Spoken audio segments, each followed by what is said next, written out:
like about working with Logan Ratick is that he's genuine. He's not afraid to be himself. He's got a great sense of humor, and Logan is also committed to learning about the Ohio Valley, and he's certainly not afraid of big stories. I became a journalist because I love telling stories, whether they're about the community or individuals. It's my job to present both sides of an issue so that hopefully you learn something new every single day. I'm 7 News anchor Logan Ratick, and I love reporting the news for the Ohio Valley.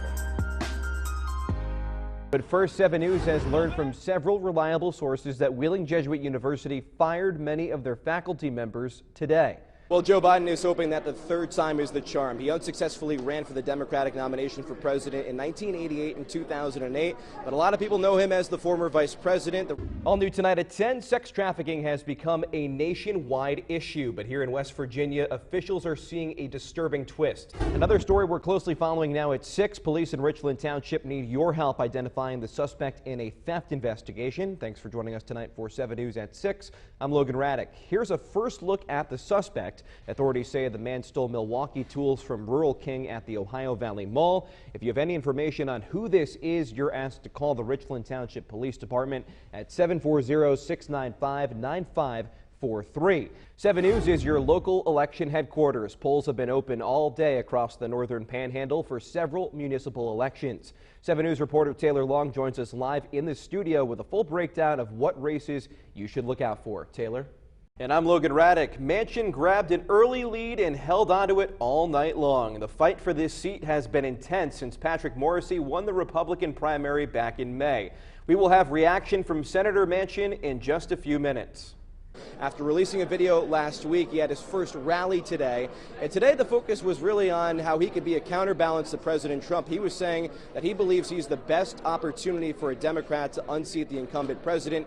Catherine, Senator Capito is currently serving as chair of the Transportation and Infrastructure Subcommittee. When she joined the Senate in 2015, Congress passed a 5-year highway bill called the FAST Act. That bill increased federal dollars going to the Mountain State. It's now Congress's goal to draft and pass another long-term highway bill before September 2020, something Senator Capito has been working on for months. Well, the highway bill that we reauthorize every 5 or 6 years is really the heart of the highway program in West Virginia. That's where all the federal funding comes from, which is 80 to 90% of what funding goes for our transportation. So it's important, the most important thing is to preserve that funding. Senator Capito has been working to make sure that the federal highway bill includes investments in West Virginia, especially when it comes to ensuring that bridge repairs are a top priority. Today, the Transportation and Infrastructure Subcommittee held a hearing focused on this bill. Senator Capito wants to make one thing clear. She says that something needs to be done about West Virginia's dilapidated bridges in order to avoid a catastrophe. We'll continue to keep you updated on this situation.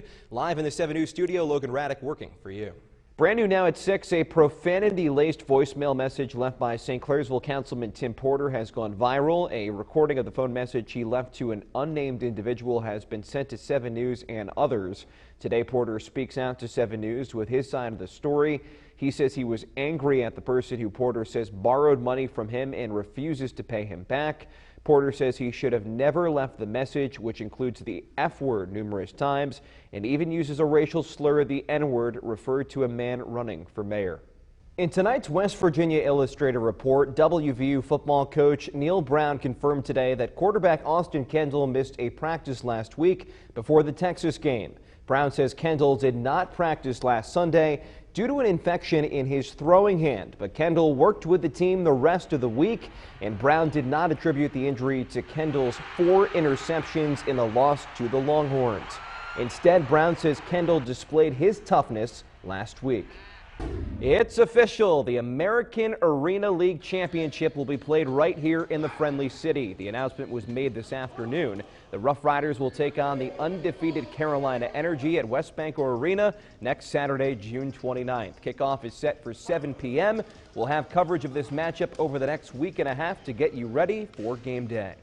We get right to some developing news tonight. The former president of Wheeling University has filed a lawsuit against the school. Thank you for joining us for 7 News at 6. I'm Logan Ratick. 7 News has learned Michael Mihalio is not only suing the university, but the Diocese of Wheeling, Charleston, and several other people. His complaint was filed Friday in Ohio County Circuit Court. The lawsuit alleges Mihalio found alleged fraudulent activities when he was president. He also stated that he didn't know how bad the school's finances were before taking over. The lawsuit also alleges the school used money donated for scholarship purposes to cover the daily operations. He's represented by Wheeling attorney Teresa Torreseva. All new tonight, the Weirton Police Department would like to make residents aware that there are currently no fundraising campaigns going on. People are receiving scam calls for donations to help out local police departments, the FOP, or slain and wounded police officers. These charity scam calls are getting more and more common. Scammers will ask for money and are often pushy or aggressive. If you get one of these calls, do not donate money. Just hang up the phone.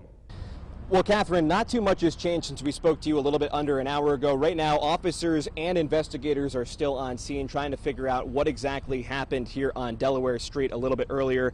We can tell you that the first 911 call came in around 4:16 p.m. The victim is a black male. He was shot multiple times and was non-responsive at the time. He was transported to Wheeling Hospital by the Wheeling Fire Department. We're still trying to figure out the status of the victim. Now, in terms of the suspect, that's unclear.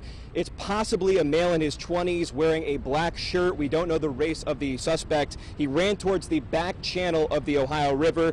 Detectives, as I mentioned, are still on the scene. The search is on, and this all happened outside in this alley. And as I mentioned, last we checked, the victim is still alive. And later tonight, we're going to have more information for you on 7 News at 10 and 11. We're also going to be speaking with an officer who will tell us more about the situation. But for now, reporting live on Wheeling Island, Logan Ratick working for you.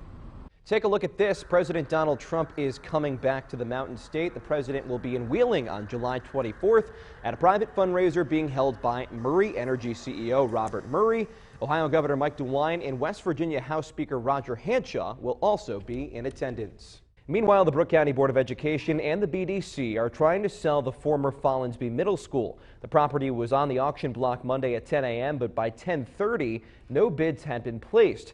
Officials tell us that they opened the bidding at $700,000, but Superintendent Crook is confident that the board and the BDC will be able to find a buyer. As Pittsburgh and the nation continue to mourn, organizations and people around the city are doing what they can to help. Since Saturday's tragedy, several blood drive events have occurred across the Steel City, and today hundreds of people made their way to PPG Paints Arena for the Central Blood Bank Drive hosted by the Pittsburgh Penguins. I, along with 7 News reporter Chelsea Withers, attended the Penguins Drive, and we both gave blood. In the face of darkness, the region showed how good will always prevail over evil. Archbishop Lurie made another significant announcement. He informed the community that he has put the Wheeling-Charleston Bishop's residence up for sale. The house in Elm Grove, which was built between 1908 and 1910, was purchased by the diocese from the Lindsley Institute in 1963. It has served as the residence for the last 4 bishops of Wheeling-Charleston.